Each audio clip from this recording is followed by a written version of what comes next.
Welcome to Tenor Tech, where I solve the problems you didn't even know you had. You start by verifying carrier and device compatibility.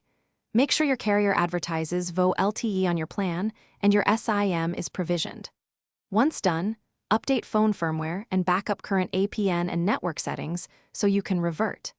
Next, enable the VoLTE/enhanced 4G option in settings and switch network mode to LTE only or LTE/WCDMA. These immediate actions prepare the device for IMS configuration. You need this baseline before changing any advanced parameters. You now configure the complex middle steps. Enter the IMS server, domain, and registration timers exactly as the carrier specifies. Small typos break signaling. Then update or add the VoLTE-specific APN.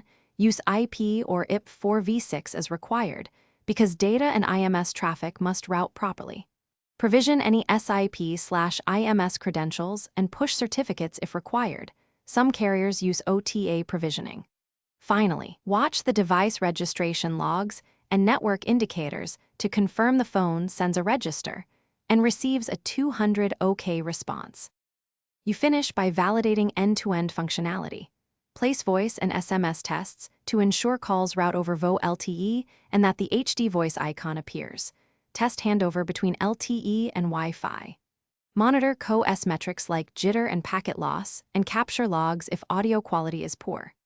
If something goes wrong, first roll back the APN and network mode, then reprovision IMS settings and certificates. If registration still fails, escalate to carrier support with collected logs and SIM profile details for resolution. Thanks for watching. Subscribe to keep your life in tune.